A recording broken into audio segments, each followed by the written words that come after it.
la innovación y transformación ante los nuevos retos del futuro. Con ustedes, don Uri Levine. Bienvenido. Good morning, everyone. Really excited to be here. It's my first time in El Salvador, and when I arrived last night, actually afternoon yesterday, my luggage didn't make it. So the fact that I am dressed with sneakers and T-shirt is because I don't have anything else. And so hopefully my luggage will make it today, and I have very special T-shirts that I usually wear that have key messages for organizations, for entrepreneurs, and so if I will be lucky to get my luggage, and we will still be here later on today, then you might get to see them, some of them. So what I would like to do this morning is speak a little bit about Waze and about entrepreneurship, and in particular about disruption, about changes of markets that can be very, very dramatic, and maybe very relevant also to financial industries and insurance industries and many other industries. And I think this is important to get to see slightly a different point of view, the point of view of an entrepreneur. By the way, my email is on the slides, uri@fix.com. I answer all of my emails. I usually have long flights, and then I answer all of them. And this is if you will email me, I will answer. And what I do is I build startups.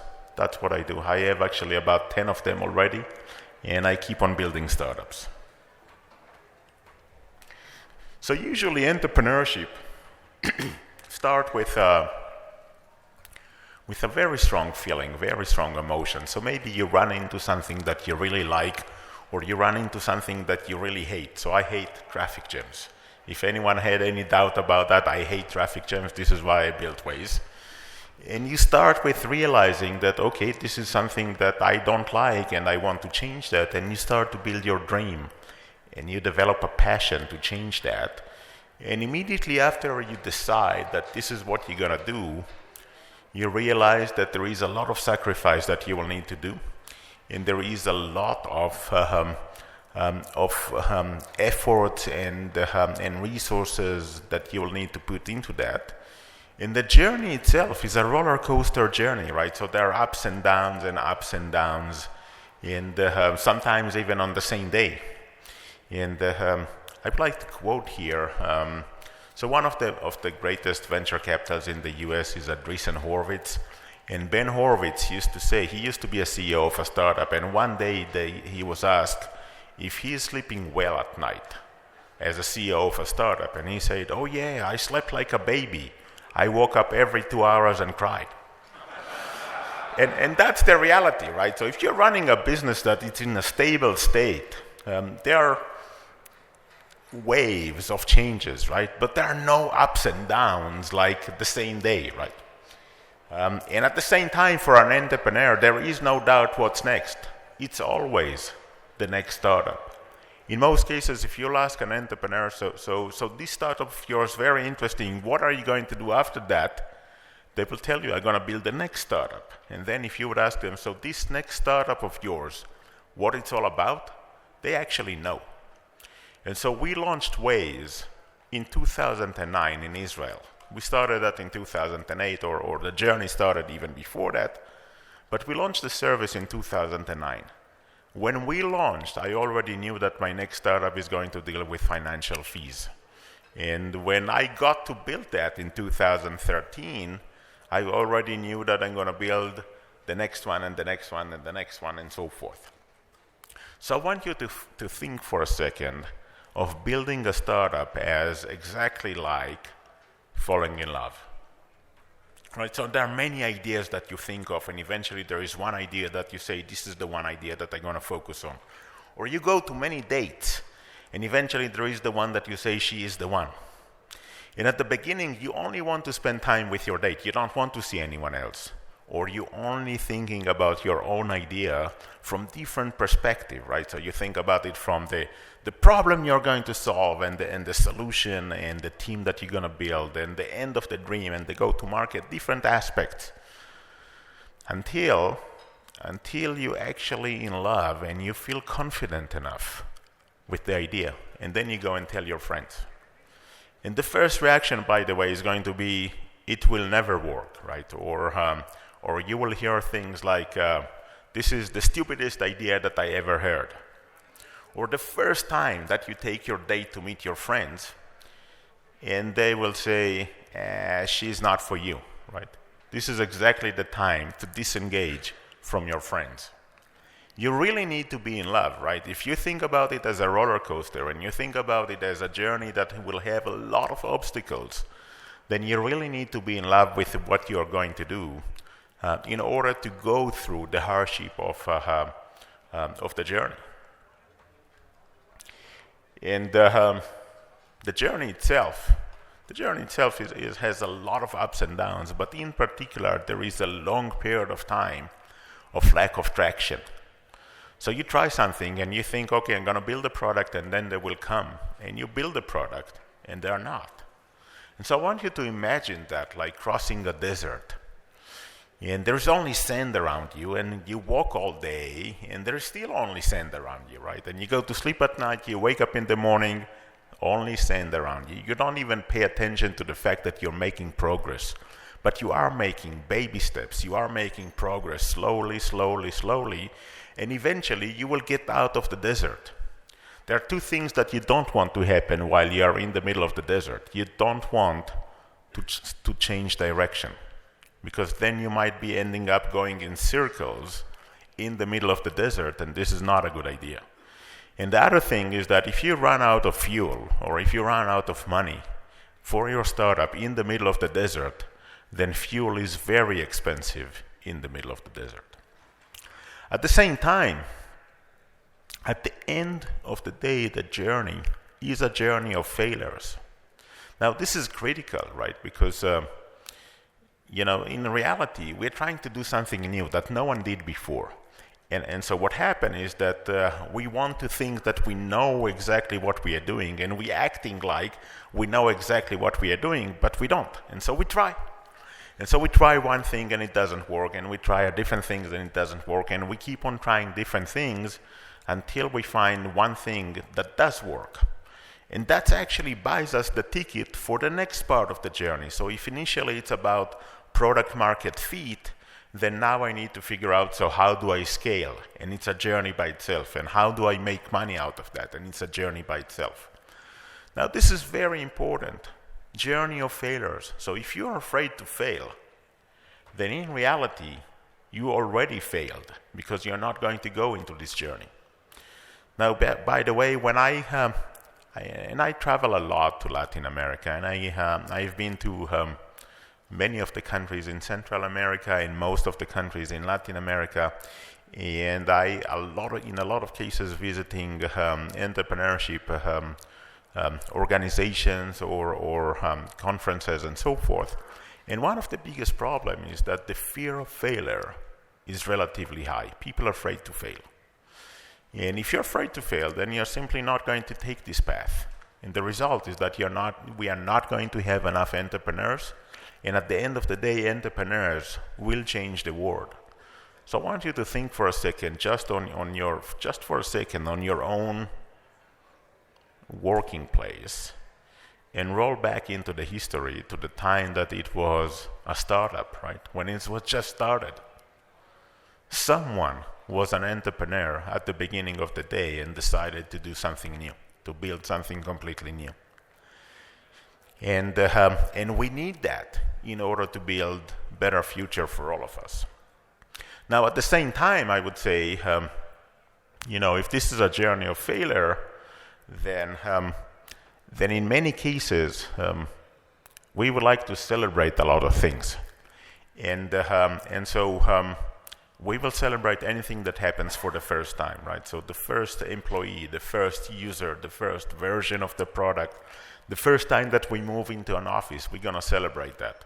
So we will need to allocate in our budget a lot of money for tequila and other amazing drinks so we can actually celebrate. But much better than that, if someone is suing you for patent infringement, that means that you're starting to make an impact, that someone cares about what you're doing, and they think that what you're doing is actually pretty significant. And so they are going and suing you in order to prevent you from making a progress. That's actually a very good indication. So a few months ago, one of my CEOs called me and say, look, we just got a letter of cease and desist, and I know I need to celebrate, but what do I do next? And so I said, first of all, we're going to celebrate, and then I'll tell you what we're going to do next. And essentially what you are doing next is suing them back. And now we are on common ground and we can start a dialogue. The best thing happens when people start to thank you for what you have done for them. Then you know that you have created value. Then you know that the world is becoming a better place, at least for that particular person that thanks you for what you have done for them. Now, the beauty of building consumer services is that most of the consumer services are free. And so you're not going to get paid by the users, but they are saying thank you. In B2B, customers are paying you, and usually they are not saying thank you. So thank you is a replacement for money, or sort of. So if I need for a second to abstract what does it mean to build a startup, then I want you to think of a problem, a big problem, a problem that it's worth solving, that the world is going to be a better place if we solve that. And now I want you to start to imagine who has this problem. And define them, right? Define them as group or people that you might know or might not know that actually have this problem, and then go and speak with those people and understand their perception of the problem.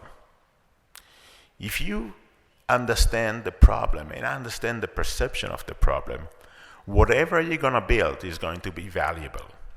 And this is really, if you take this path, if you think of the problem first, and then the people, and then understand their perception of the problem, and only then go and build the solution, you are much more likely to be successful than if you build the solution first and only then go and look for a problem. And this is dramatic because at the end of the day, it's clear that you will be creating value if you solve a real problem. So the Waze journey is it's pretty amazing journey, and part of it. So let me try that. Who is using Waze here? Okay, thank you. I appreciate that. It's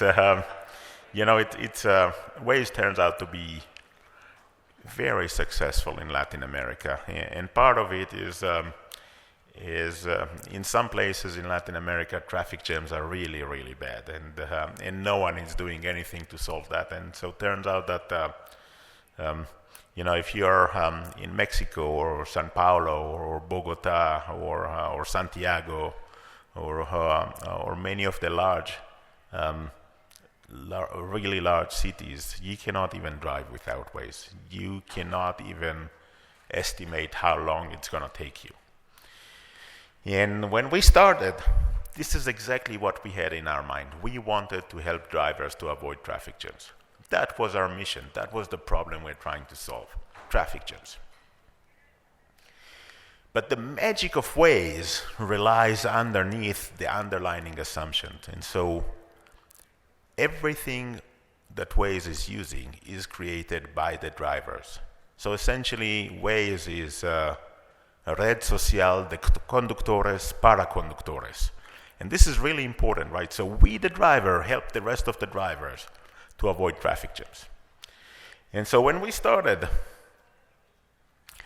that was the map of Tel Aviv or any other place that we started, a blank page. There was nothing on the map.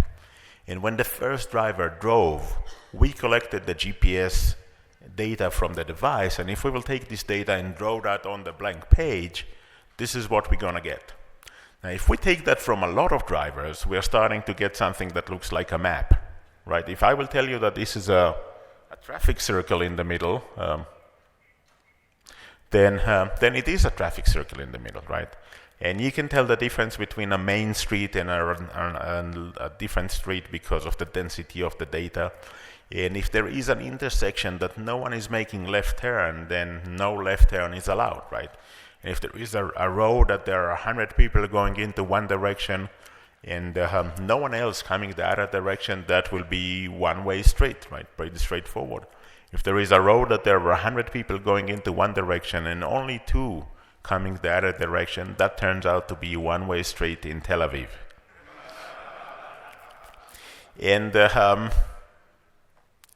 if you're coming from computer science background, then you know that if I can describe it, we can build it. And this is exactly what I just did. I described how to build a map out of this data, and this is exactly what we built. We built a system that takes all of this data and creates a map out of that. Now, the map at the beginning was incomplete, but then we enabled map editing tools to allow people to provide us with street names and house numbers and points of interest and additional information. And that makes the map not complete, but good enough.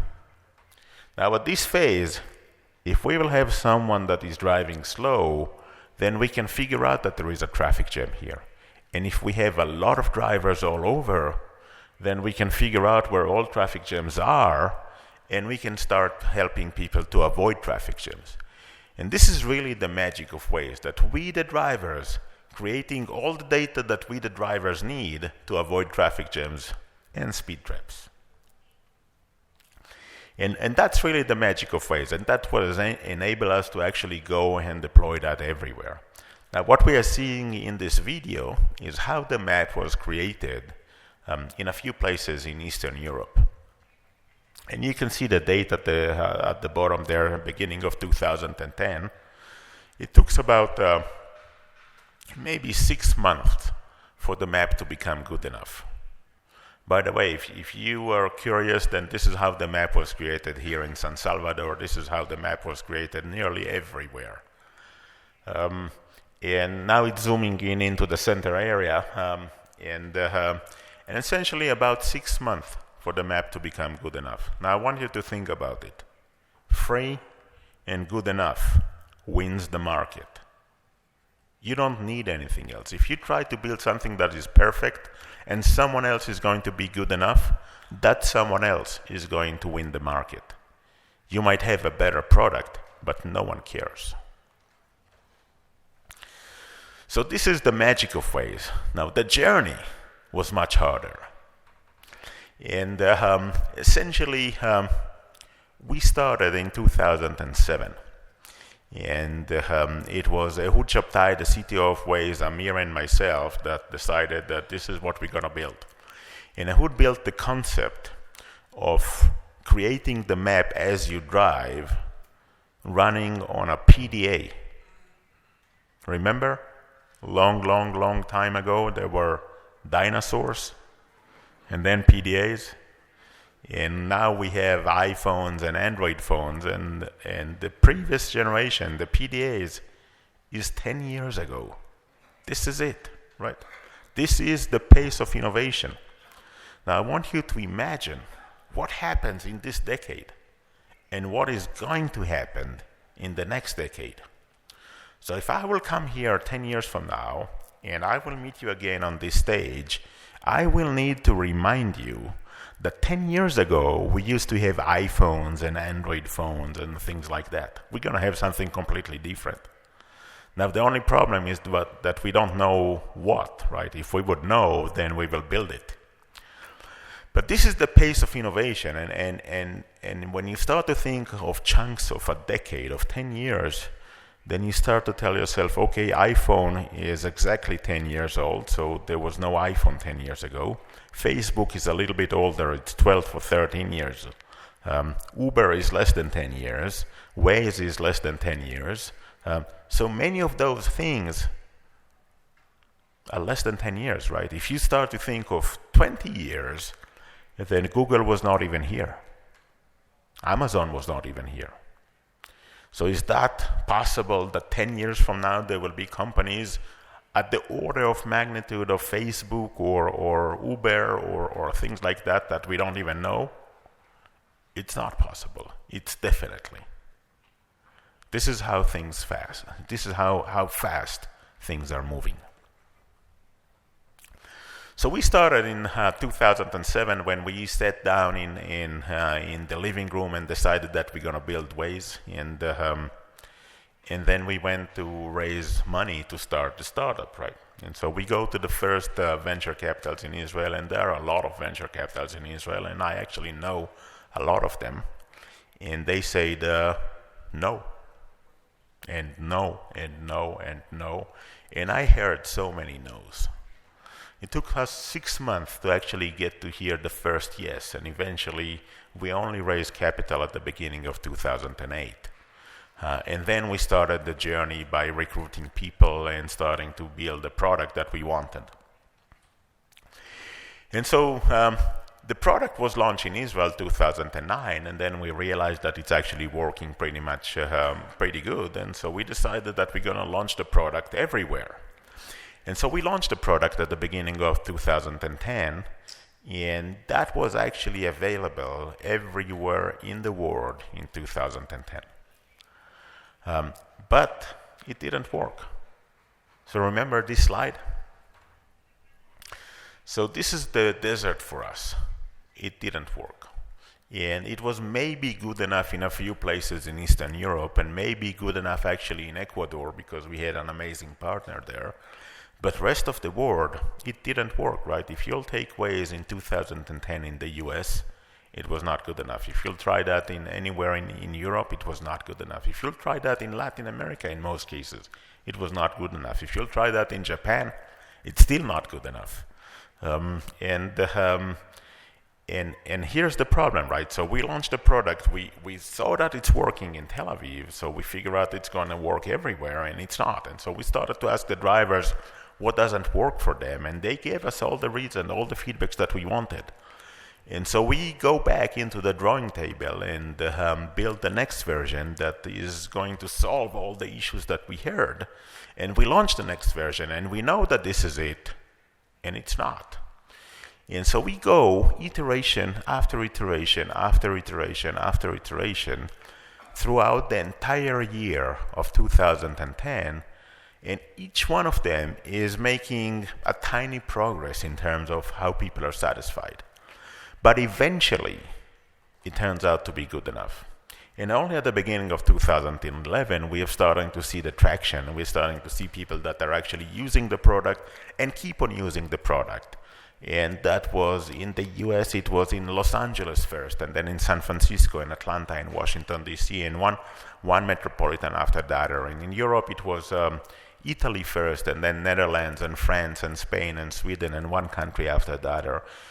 In Latin America, it was actually Colombia first, and then Chile, and then Brazil, and Mexico, and Costa Rica, and one country after that. And in many countries, we have got to the level of good enough, and Waze is free, and good enough wins the market. What happened is that as soon as you reach the critical mass, then that's become pretty obvious for people to use that. And in 2011, we knew that we are on the right track. 2012, Waze was actually growing faster than the entire navigation industry combined. So you take navigation apps and navigation devices and in-car navigation system, Waze was actually growing faster than all of them together. And then in 2013, Google came with a proposal to acquire us, and we simply said yes. Now, a lot of people ask me, what would have happened if you would say no? And the reality is that we don't know, right? So Waze today is much bigger than it was 4 years ago, but we don't know that we would have got to the same place without that. And at the time, the amount of money that Google paid was the highest ever paid for an application, and so we thought that this is actually good enough, right? And maybe 6 months later, Facebook acquired WhatsApp for something that was dramatically bigger. So So you never know. But the important part, there are no wrong decisions. There are only right decisions, because you don't know what it would have been if you'll take a different path, right? So you're looking at the two different alternatives and you choose one and you choose the right one. You don't know what the other one is. If you don't choose, that's the only problem. If you don't make a decision, then you let someone else make the decision for you, and then maybe it's not the right one. And the day after the acquisition, I left. I left in order to build more startups, and I will share some of them with you shortly. But I think this slide is maybe the most important one for building a startup, and perhaps for any business. So understand who the users are, and by the way, all of my t-shirts that I usually wear actually have one of those. So I plan to come here with the one that says the main thing is to keep the main thing.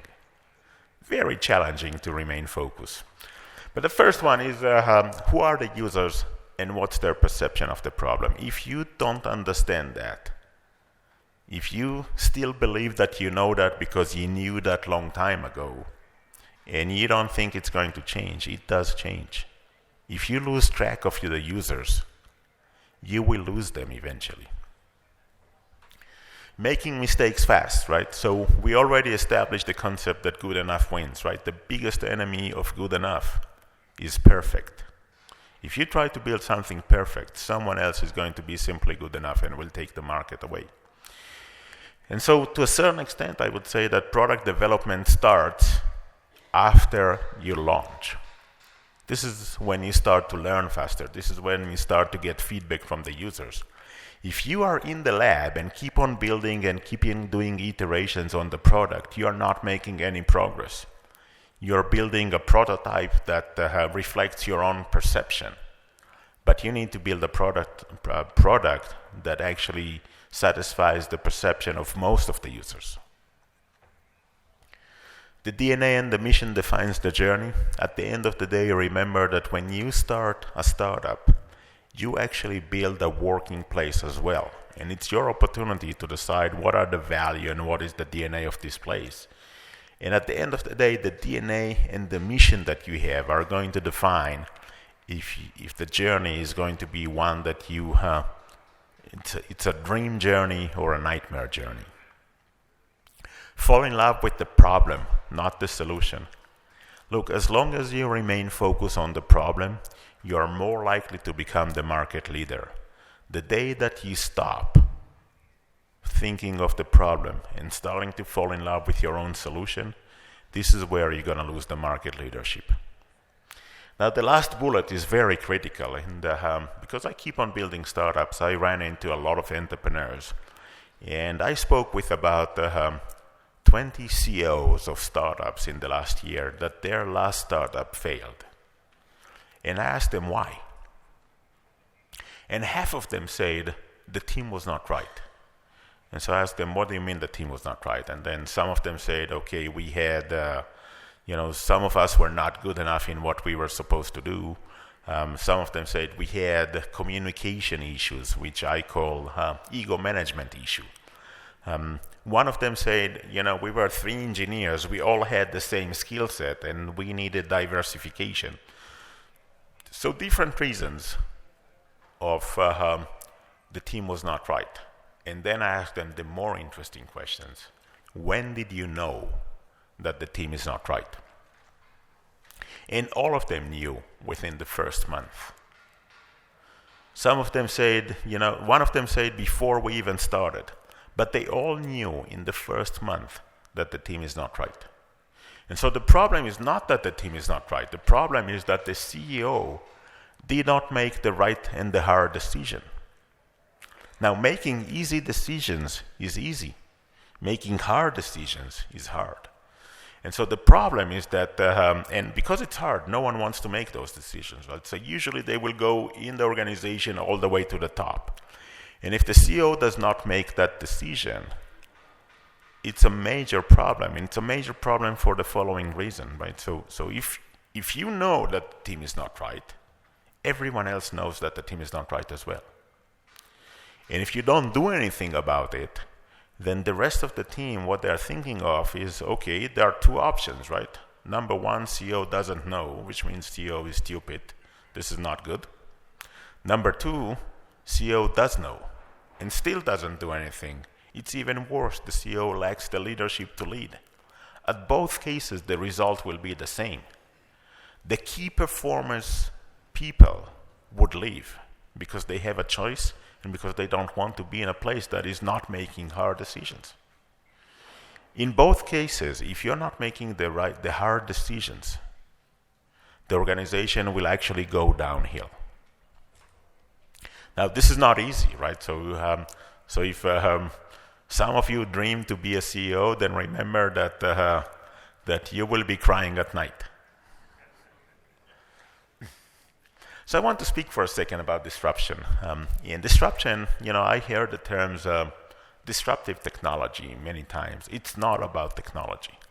It's about changing the way we are behaving, changing the way we are doing business. It's about changing market equilibrium. And usually it's because a new product is being introduced to the market, maybe a new price, right? So Waze was free. Now the result, if you launch something that everyone else is paying for that and you launch that for free, you actually change the market equilibrium for everyone. You're going to disrupt the market for everyone. It's unclear whether or not you will survive and you'll figure out a different business model. But if you do, then you make it much harder for the competition to survive. Maybe it's a new business model that is being introduced.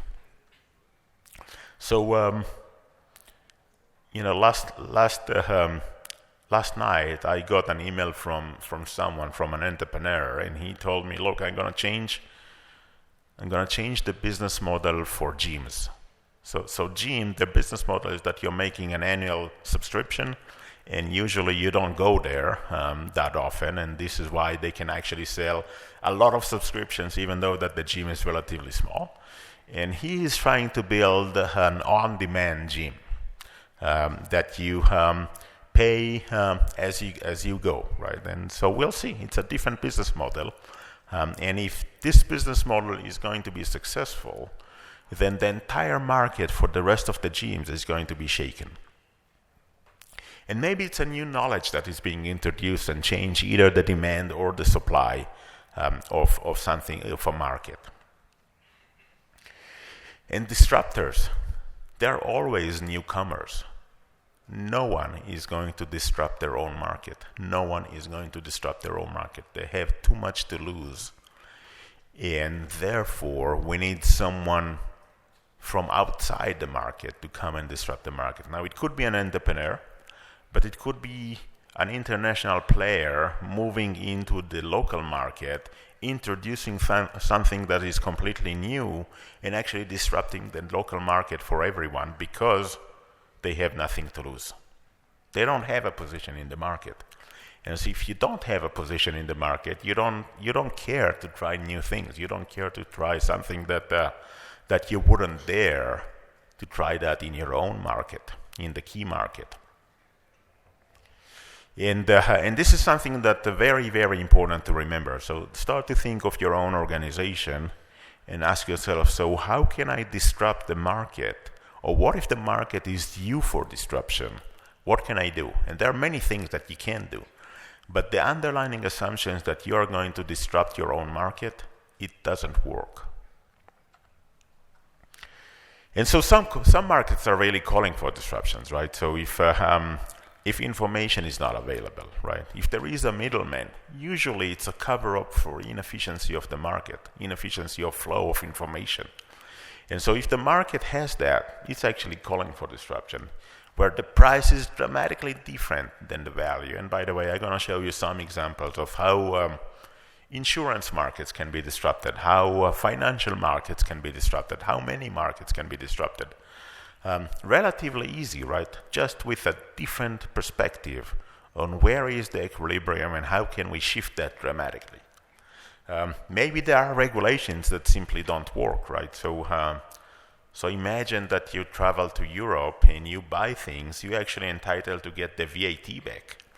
And in Europe, it's in average 21%, right? So quite a lot of money. 95% of the cases, people fail to get the money back. By the way, my newest startup deals exactly with that. And so I want you to look at this for a second, right? At the time, we thought of these CEOs are absolutely amazing leaders, right? And they failed to see the disruption even when it was presented to them. And so Blockbuster, the Blockbuster CEO met Netflix CEO twice. And he twice said, no, I'm not going to acquire you. And what happened later, we all know, right? 10 years ago, right? So Microsoft said, iPhone, it's never going to take off, right? And we know what happened since then, right? Kodak is even more amazing, right? So who invented the digital camera? Kodak did. In their lab, they built the first digital camera in the world. And then they called the CEO to show him what they just built. And he said, shh, don't tell anyone, right? That's the reality. Now what happened is that at the time, Kodak thought of themselves as that their main business is actually selling paper. And if digital camera is going to be introduced, then we're going to lose the main business. And so he didn't want that to be introduced. Now eventually it took longer. And for some period of time, it seems that he is successful in his decision not to embrace the new product. But overall, disruption is going to change the industry. If you're not prepared for that, you will die. By the way, the biggest story actually belonged to Google and Yahoo. So 20 years ago, or nearly 20 years ago, Yahoo search engine, they tried the new Google search engine as their search engine. And Google was about to run out of cash, and they approached Yahoo and asked Yahoo to acquire them. And so Yahoo asked, okay, so how much do you want? And they said, $2 million. And Yahoo said no. And, being after that and saying that was a stupid thing, you can only make the decision at the relevant time, right? So looking back and saying I should have decided something else, you don't know that. So at the same time, what I want us to remember is that in general, disruption is good, right? Because if we're changing market equilibrium, we make a better market, a better equilibrium for pretty much everyone. It's scary, but it's better. So I want you to imagine just for a second the days before Uber and the days today. And today, there are 5 times more trips, on-demand trips, than there were 7 years ago. 5 times. The market is bigger 5-fold. And obviously, it's a bigger market, right? Bigger for everyone. Consumers are enjoying that. More drivers are enjoying the market. But still scary. I don't know if there is Uber in El Salvador, but there are still countries that fight Uber on the legal and regulation level. So just for a second, let's imagine the car industry. And this is going to be maybe the most interesting market to be in the next decade because so many dramatic changes will be introduced. So this industry did not change in the last 100 years, right? So we still go into the car, we still go open the door, sit behind the steering wheel, we still have a steering wheel, we still have pedals, and we still drive the car. 100 years ago, the most sellable car in the US was Ford. It was black, and it was doing about 16 miles per gallon. And last year, it was Ford. It was black, and was doing about 17 miles per gallon, right? But really, in reality, nothing has changed. The next decade is going to change everything. So we will have autonomous vehicles. The technology is nearly there, and as soon as the product is ready, there will be autonomous vehicles that you can call them. They show up, they take you wherever you want to go, and then you get out of the car and you say bye, and the car disappears. We don't need a car if this is the market, right? I just need a way to call them and a way to say bye, and this is it. Now, if this is the market, then what is going to change is the business model. We are not going to buy cars. We are going to buy a service, maybe mileage, maybe trips, maybe something else. If this is the case, and you are a car maker, then you have a major problem. If you don't adjust fast enough to the new business model, you would lose. Because if you are a car maker and selling 1 million cars a year today, in the future you will be selling much less, maybe 200,000. If you're not prepared for that, your business will not survive. Now, I want you to think for a second. This is not the only industry that is going to be disrupted, right? So what if you have a driving school? So I have 5 children, 4 of them already driving, another one is 16, he's not driving yet. But the next generation, they will not drive. They will not even have a driver license. They will not even believe me when I'll tell them that I used to drive a car by myself. That's how odd it's going to look like. Now, if you think it doesn't sound right? So let me try that. So when I was at elementary school, one day I asked my dad to drive me to school. And he said, this is half a kilometer away, walk there. And I said, I walk every day, but I want you to take me to school today. And he said, walk. And I keep on arguing, and then he said, when I was your age, I used to ride donkey to school, and I did not believe him. And I want us to remember that, because it's not that far away. The next generation, those that are not born yet or just born, they will not drive. But what if, so obviously if you have a driving school, then you have a bigger problem, or if you have parking garages, or if your business is selling car insurance, then you should start thinking, who exactly am I going to sell car insurance, and what exactly is the right model for me to sell?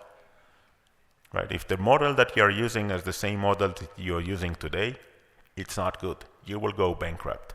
You will die as a business. Because the volume, the total mileage is going to be higher. The number of cars is going to be lower. As long as your model is selling based on the number of cars and not based on the volume or the total mileage, you are betting on a smaller market. You don't want to be there. So I know that there are some initiatives around pay-as-you-drive and user-based insurance and a lot of those. But if we don't adapt fast enough, and if we are not the first movers into this space, by the time we'll try to figure that out, we will lose our advantage. I don't know, anyone here is in the business of actually car loans? So car leasing, this business will disappear as well, right? So another markets that are going to be disrupted, right? If you don't know how much you're paying. When I was young, my dad once told me that if you don't know how much you're paying, then you're paying too much. And it doesn't matter if this is financial fees that you don't know how much you're paying, if this is at the mechanic that you don't know what you're paying for and how much, if this is for airfare that you don't know why you are paying this amount, it doesn't matter. You're paying too much if you don't know. And what about medical services, right? It's pretty much the same. What about if you go to a lawyer? Any lawyers in the crowd? Okay, so it's not about you, right? It's about the business model of the industry, which essentially is pay for the time, not the results, right? And so usually what it drives is that you spend more time in order to make more money, and this is not good.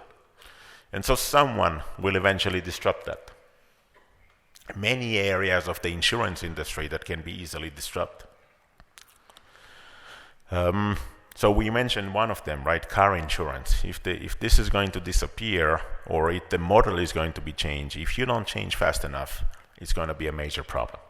By the way, there is a separation between the groups because the first 3 I already built startups to deal with, and the bottom 3 not yet. So just some examples of how can we disrupt some markets in the space, right? So asset management. For many years, the asset management business is built on percentage. So the fees that they're charging is percentage of the amount of money that you manage. What if you change that and you make it flat fee? So everyone that comes to me for me to manage their money, and by the way, I'm not. This is not what I'm doing. But if you go to someone that is pretty expert and he basically say, it doesn't matter if you have X or 2X or 10X amount of money, it's always going to be flat fee management for my services. What if you do that? Then the result is that initially you're going to get people that actually have a lot of money, right? So here is the old industry, AUM based. Here is the new industry, very small, flat fee. As soon as they realize that, the people that have a lot of money, it's actually make better sense for them to move. So they will be the first one to move. And then we will have a lot of money actually here, not a lot of money here, not enough to remain good business based on AUM, based on asset under management. And so the market will be disrupted as soon as someone is doing that. So obviously it's not easy, and obviously you cannot do that if you already have a business. But what if you are a new one coming into the market? Life insurance. At least in the US, 2/3 of the populations actually have wrong life insurance. So not to mention that 30% actually have whole life insurance, which they don't need. Those that actually have term life insurance, they buy an insurance and assume that they will need maybe $1 million of coverage, right? Because they just got married and they have a house and they have kids and so forth, and they figure out that this is enough. And so they're doing 20 years term for $1 million coverage, right? And so if they die tomorrow, the family will get $1 million. If they die next year, $1 million. If they die after 19 years and 364 days, $1 million. 2 days later, zero. So obviously, if they agree that they don't need anything after 20 years, and which by the way makes sense because maybe the kids are already grown up and they can survive by themselves, maybe you meanwhile created enough of wealth and assets that you don't need that. Maybe you already paid the mortgage and so you don't have liability anymore. Then if you don't need anything after 20 years, then why do you still need $1 million after 19 years? You don't. So you can build something that is actually declining over time, right? So you'll have $1 million coverage on the first day. Or maybe actually you can have $2 million on the first day and it will be declining until it will get to zero after 19 years and 364 days. And you have either better insurance or much cheaper one. Now, if you're an existing insurance company in your own market, you're not going to do that. But if you are a new insurance company or you are a newcomer into a market and you have nothing to lose, then why not? So certainly something that can be easily disrupted by introducing a different product or maybe a slightly different model.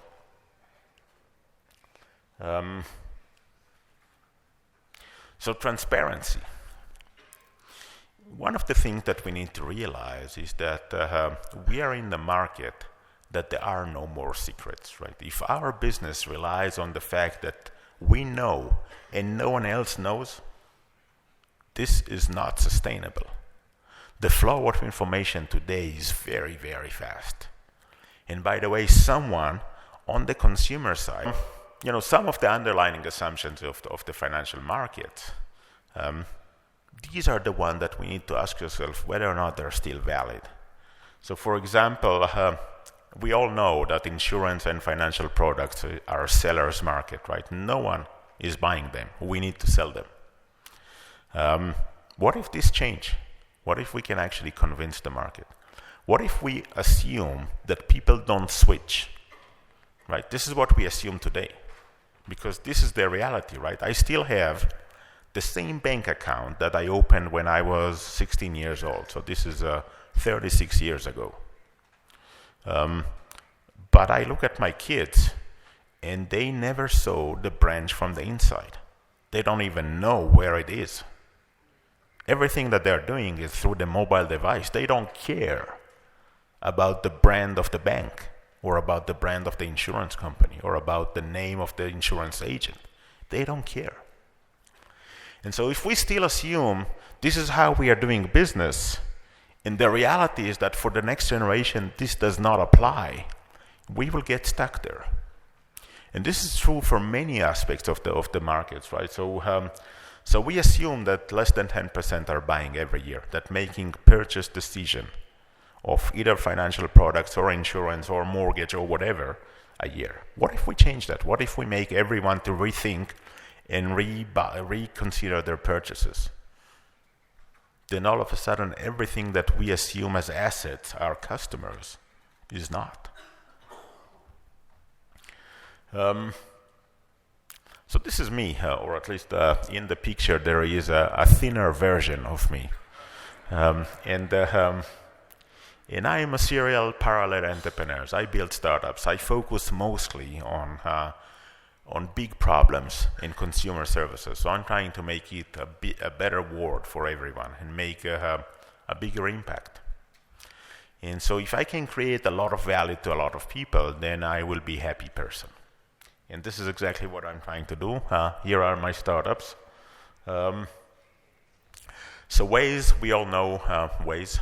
Move It is like Waze, but for public transportation, answering the same questions. How do I get from here to wherever I want to go right now, but using public transportation?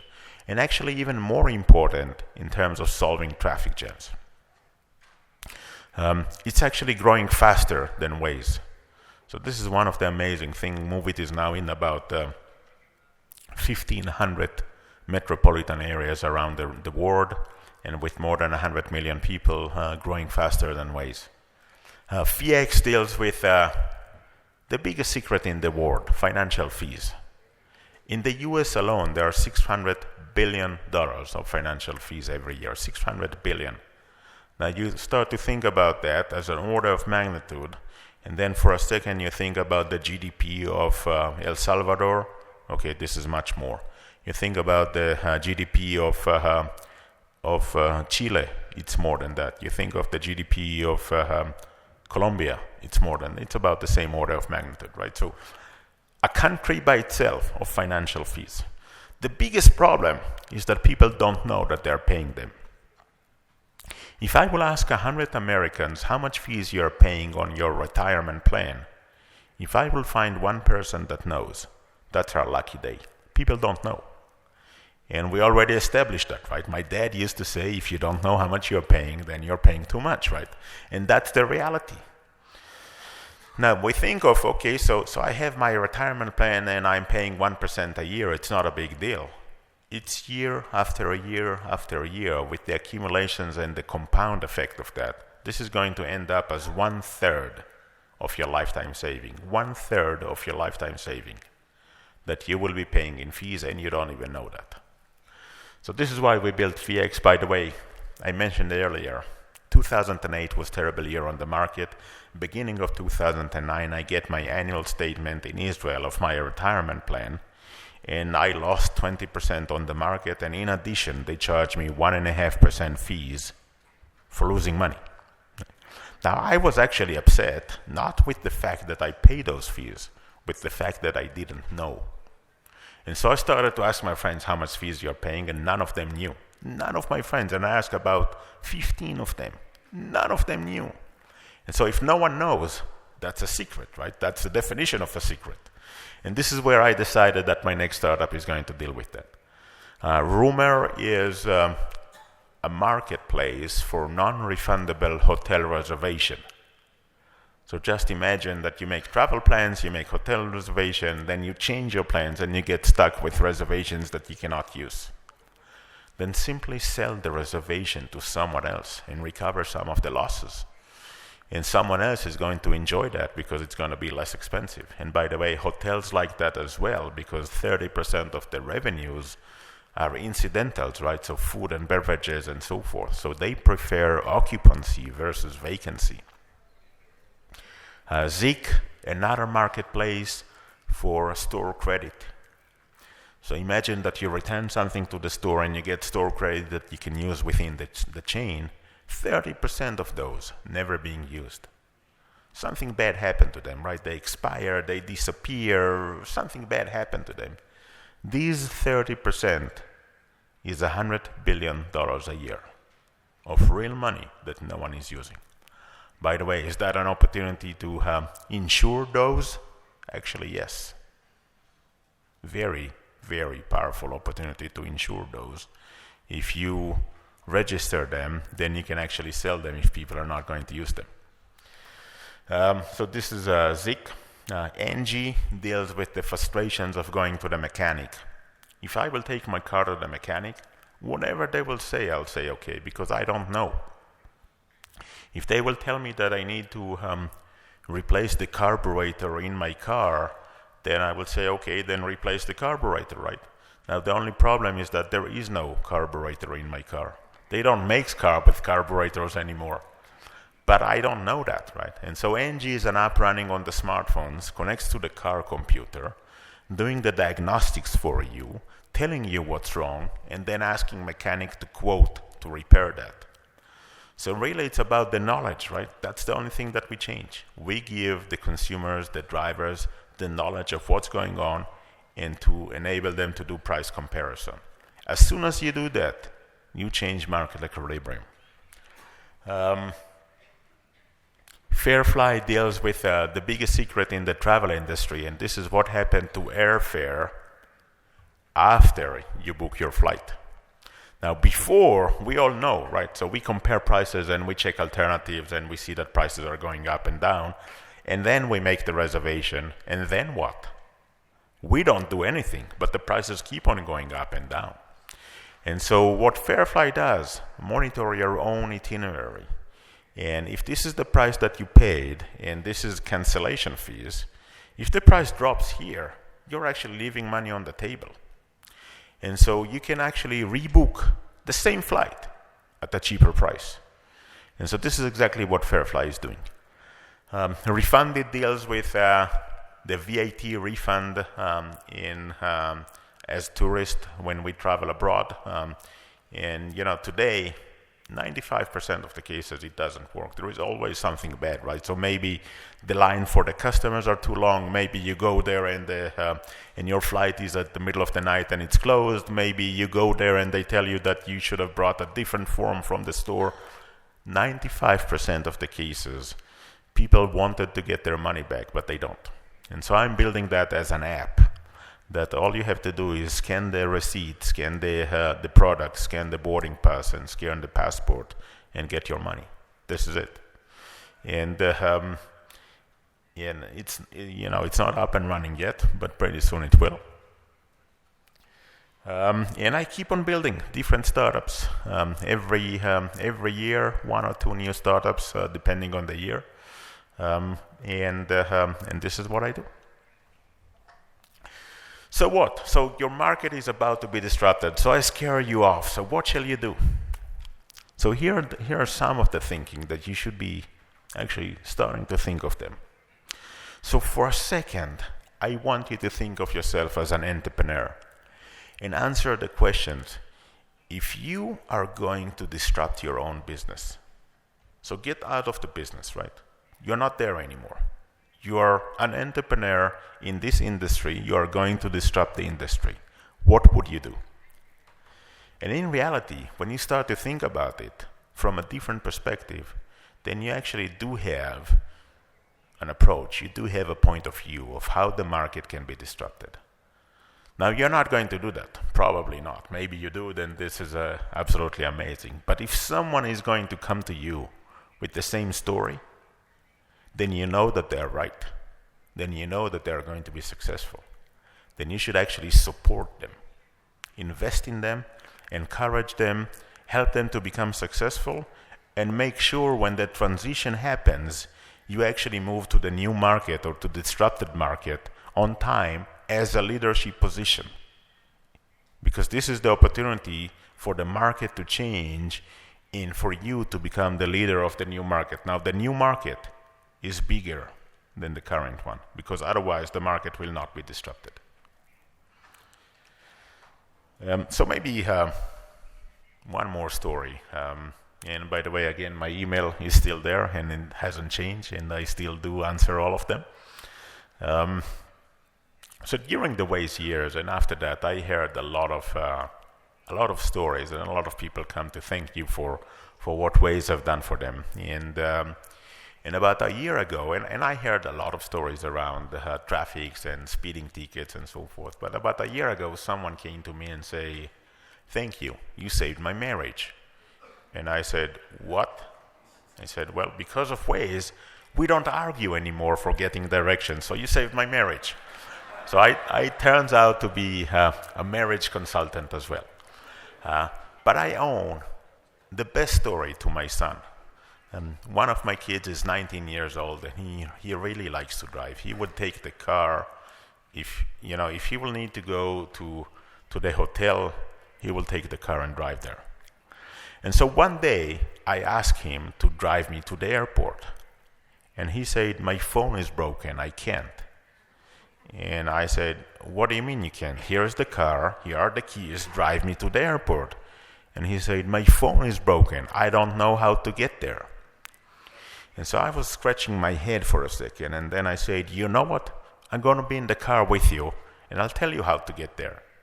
And then he said, "And how would I come back?" And so we lose orientation, but not logic.